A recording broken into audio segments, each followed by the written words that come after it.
हुकुम tiger का हुकुम. But இதுக்குள்ளே படத்தில் வராது டெலிட்டில் ஒரு scene போயிடுச்சுன்னாக்கா truck flip ஆகுறப்போ Yogi Babu உள்ளே இருப்பார்.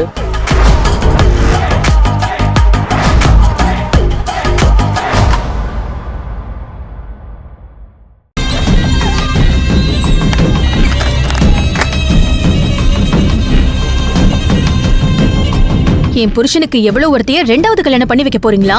அதுக்கு நாள் நட்சத்திரம் பார்த்து தேதி குறிக்கிறதுக்கு ஜோசியர் வேற வரணுமா? வருவாரு. அந்த ஜோசியர் சொல்றத கேட்டு உங்க எல்லாருக்குமே ஹார்ட் அட்டாக் வருதா இல்லையான்னு பாருங்க.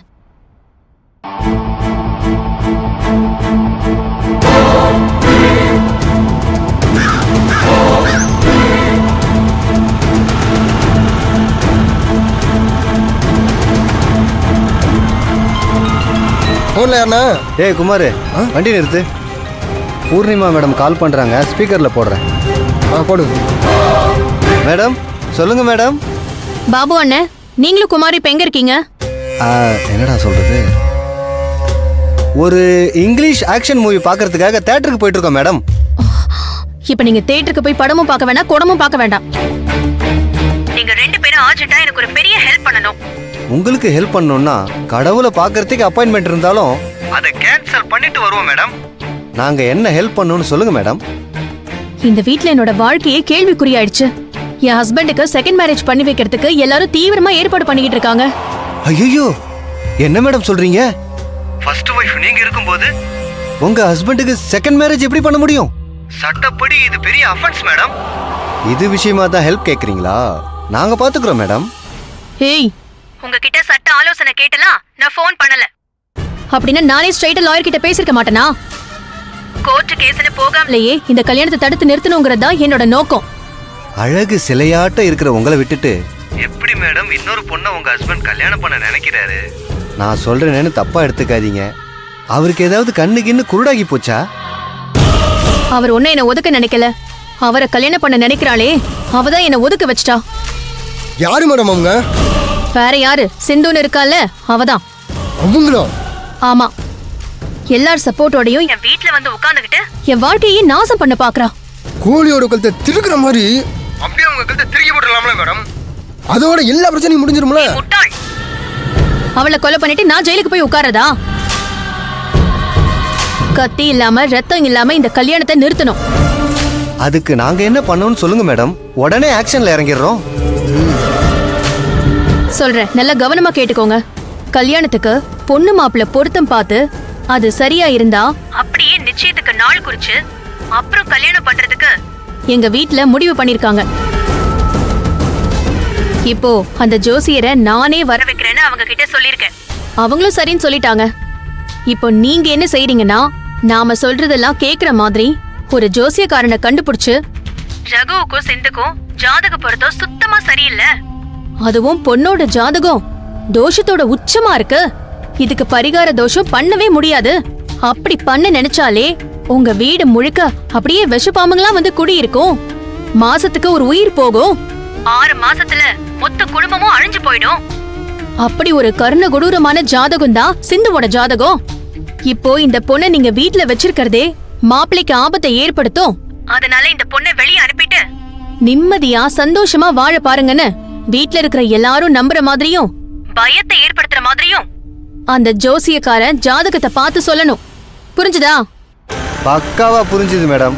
நீங்க சொன்ன மாதிரியே ஒரு ஜோசியக்காரனை கூப்பிட்டு ட்ரைனிங் கொடுத்து கில்லி மாதிரி உங்க வீட்டுக்கு அனுப்பி வைக்கிறோம். இத பாருங்க, இதுல எந்த சொதப்பலும் நடக்க கூடாது. அப்படிலாம் ஒன்றும் நடக்காது மேடம். சரி சரி, சீக்கிரமா பார்த்து அனுப்பி வைங்க. Okay madam.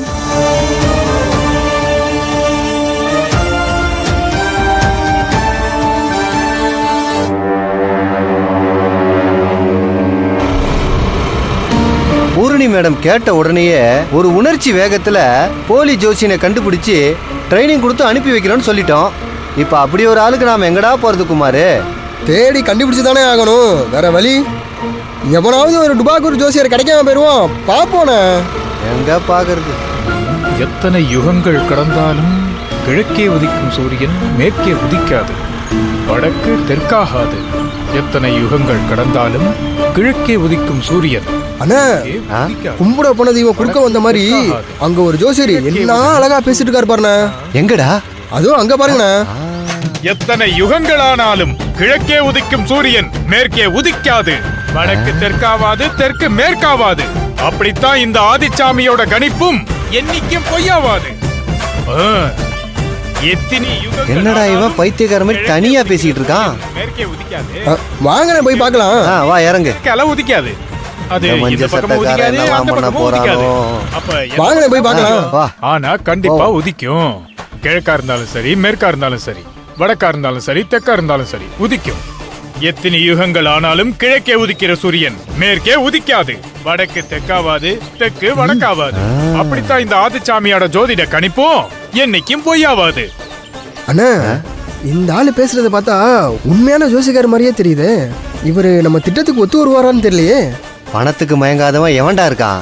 வாடா பேசி பார்க்கலாம். கிழக்கானாலும் சரி, மேற்கானாலும் சரி, வடக்கானாலும் சரி, தெற்கானாலும் சரி, எந்த பக்கமானாலும் உதிப்பது உதித்து. வணக்கம் ஐயா. என்னப்பா என்ன வேணும்? நீ தான் ஓணும். உங்களுக்கு நீங்களே பேசிட்டு இருந்தீங்களே அதை நாங்க கேட்டுட்டு இருந்தோம். நீங்க ஜோசியரா? ஹ, நான் ஜோசியர் கிடையாது நைனா, நடிகன். நடிகனா? ஆமா நைனா, முந்திரி காட்டு முனீஸ்வரன் ஒரு படம் எடுக்கிறாங்க. அதுக்கு இந்த டைலாக கொடுத்து பிராக்டிஸ் பண்ணி வர சொன்னாங்க. அதான் பண்ணினுக்கிறேன். ஏய் சுமார் மூஞ்சி குமாரு, அண்ணா சரியான ஆள் தாண்டா நம்ம கிட்ட மாட்டிருக்கான். இவனை விட்டுற கூடாதுடா. ஆமாண்ணா. என்ன நைனா, நீங்களே ஏதோ பேசினுக்கிறீங்க? அது வேற ஒண்ணும் இல்ல நடிகரே. அது சரி, நடிக்கிறதுக்கு உங்களுக்கு ஒரு நாளைக்கு எவ்வளவு கிடைக்கும்? அது என்னப்பா 2500 ரூபாய் கிடைக்கும். நாங்க சொல்ற மாதிரி நடிச்சா உனக்கு 5000 ரூபாய் தரோம். நடிக்க முடியுமா? 5000? ஆ, என்னப்பா டபுள் மடங்கா பணம் தரான்றீங்க? வேணான்னு சொல்லுவனா? என்ன படம், எங்க ஷூட்டிங் சொல்லுங்க. ஷூட்டிங்லாம் கிடையாது. ஆனா ஷூட்டிங் மாதிரி தான். நாங்க சொல்ற மாதிரி பக்காவா நடிக்கிறியா? நான் என்ன பண்ணுன்னு சொல்லு நைனா, பிச்சு உதறிடலாம். நீங்க எங்க கூட வாங்க. போற வழியில எல்லா விஷயத்தையும் சொல்றோம். அது மாதிரி பண்ணுங்க. வாங்க போலாம். இரு, செட் ப்ராப்பர்ட்டி கூட்டின்னு எடுத்து வாடா. வரேன். சீக்கிரம் வாங்க. வாங்க, ஆ, வாங்க. போலாம், போலாம். நீ போய் வண்டி ஏறுடா. வண்டியை யூ டர்ன் பண்ணு. இவர்பா ஷூட்டிங் முடிஞ்சோன்னா பணம் கரெக்டா கொடுத்துணும். அதெல்லாம் வந்துடும். வண்டியில ஏறு. இப்படிதான் சொல்லுவீங்க. என்ன 2 வீலர்ல பிக்கப் பண்றீங்க, கார் இல்ல? போ போ.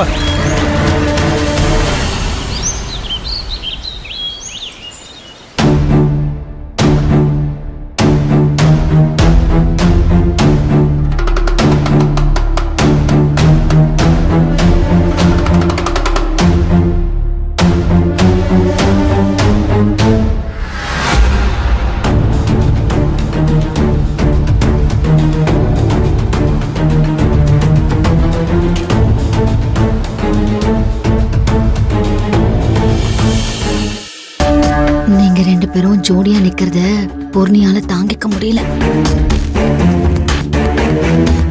இப்ப ஒரு துப்பாக்கிய பூர்ணி கையில கொடுத்து ஒருத்தரை ஷூட் பண்ணிக்கலாம். எந்த கேஸும் இல்லைன்னு சொன்னா அந்த துப்பாக்கியால என்ன ஷூட் பண்ணி சல்லி சல்லியா ஆக்கிடுவா. என் மேல அம்புட்டு கொலவெறி.